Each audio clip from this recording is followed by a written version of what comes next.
ওর সাথে পারিবারিকভাবেই আমার বিয়েটা হয়েছিল। বাসর রাতে ওর প্রথম প্রশ্ন ছিল কয়টা প্রেম করেছেন। আমি ওর মুখে দেখে অনেকক্ষণ তাকিয়েছিলাম, আবার বলেছিল কয়টা প্রেম করেছেন। আমি বলেছিলাম একটাও না। উত্তরটা শুনে অনেক খুশি হয়েছিল, বলেছিল এখন থেকে শুধু আমাকেই ভালোবাসবেন, অন্য কোনো মেয়ের দিকে তাকালে মেরে ফেলবো। ও আমাকে কতটা ভালোবাসে বলে বোঝাতে পারবো না। ও আমাকে কতটা ভালোবাসে বুঝেছিলাম সেই দিন, যেদিন আমি ওর চাচাতো বোনের সাথে হেসে হেসে কিছুক্ষণ কথা বলছিলাম। ও আমাকে জড়িয়ে ধরে সে কি কান্না। আমাকে বলেছিল তোমাকে না বলেছি আর কারোর সাথে কথা বলবে না, আমি মরে গেলে ইচ্ছে মতো কথা বলো, তখন আর নিষেধ করব না। তার কান্না দেখে আমি নিজেও কেঁদেছিলাম। ও আমাকে বলেছিল আমি নাকি বাবা হব। কথাটা শুনে যে কি খুশি হয়েছিলাম বোঝাতে পারবো না। ওকে কোলে করে সারা বাড়ি ঘুরিয়েছিলাম। ও আমাকে বলতো রান্না করার সময় ওকে পিছন থেকে জড়িয়ে না ধরলে নাকি ওর রান্না করতে ইচ্ছে করে না।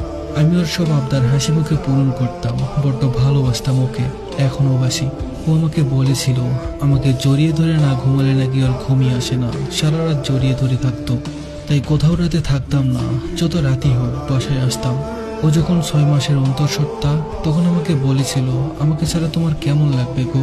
আমি ওর কথার উত্তর দিতে পারিনি, শুধু কেঁদেছিলাম। ও আমাকে প্রায় বলতো আমার যদি কিছু হয়ে যায় তুমি আবার আরেকটা বিয়ে করবে না তো, মরে গিয়েও তোমাকে আমি অন্য কারো হতে দিব না, আমাকে ভুলে যেও না। ওর কথা শুনে আমি শুধু কাঁদতাম। ঘুমানোর সময় আমাকে বলতো আমাকে ছাড়া ঘুমানোর চেষ্টা করো, বলা তো যায় না। আমি ওকে আরো শক্ত করে জড়িয়ে ধরতাম। একদিন ওর ব্যথা উঠলো, সাথে সাথে ওকে হাসপাতালে নিয়ে গেলাম। ও আমাকে বলেছিল আমার যদি কিছু হয়ে যায় প্লিজ আমাকে ভুলে যেও না, বড্ড ভালোবাসি তোমাকে। কথাটা শুনে কান্না ধরে রাখতে পারিনি। ওকে বলেছিলাম কিছু হবে না তোমার, আমি তো আছি, কিছু হতে দিব না।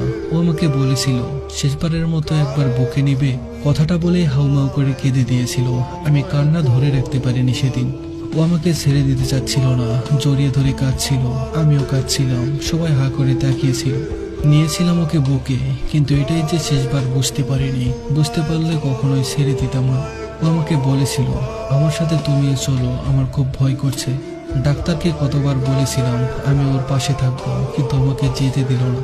অপারেশন থিয়েটার থেকে একটা বাচ্চার কান্নার আওয়াজ শুনলাম, বাচ্চাকে পেলাম, কিন্তু ওকে আর পেলাম না। পাগলের মতো ওর কাছে গেলাম, দেখলাম সাদা কাপড় দিয়ে ওকে ঢেকে রেখেছে।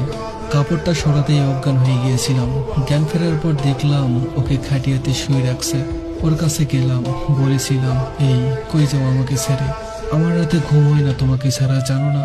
তোমাকে না জড়িয়ে ধরলে আমার ঘুম হয় না, জানো না? কেন চলে যাচ্ছ? এই ওঠো, ওঠো না, অনেক তো ঘুমালে, আর কত ঘুমাবে? আমার কথা মনে পড়েনি? এই তুমি না বলেছিলে আমার চোখের জল তুমি সহ্য করতে পারো না? এই দেখো আমি কাঁদছি, এই ওঠো, আরে ওঠো না। ও শুনলই না আমার কথা, ঘুমিয়েই থাকলো। ওকে যখন নিয়ে যাচ্ছিল আমি পাগলের মতো আচরণ করছিলাম, তবুও উঠলো না, চলে গেল। ও আমাকে বলতো যেদিন হারিয়ে যাব সেদিন বুঝবে কতটা ভালোবাসি তোমাকে। অবশেষে চলেই গেল, হারিয়ে গেল। 10 বছর ধরে তার স্মৃতি বুকে নিয়ে বেঁচে আছি। ছোট্ট মেয়ে বুঝতে শিখেছে, আমাকে বলে আব্বু আম্মুর জন্য আর কেঁদো না, তোমাকে আর কাঁদতে দিব না, এই বলে চোখের পানি মুছে দেয়। আমার চোখ জল ভরে ওঠে, আবার মুছে দেয়।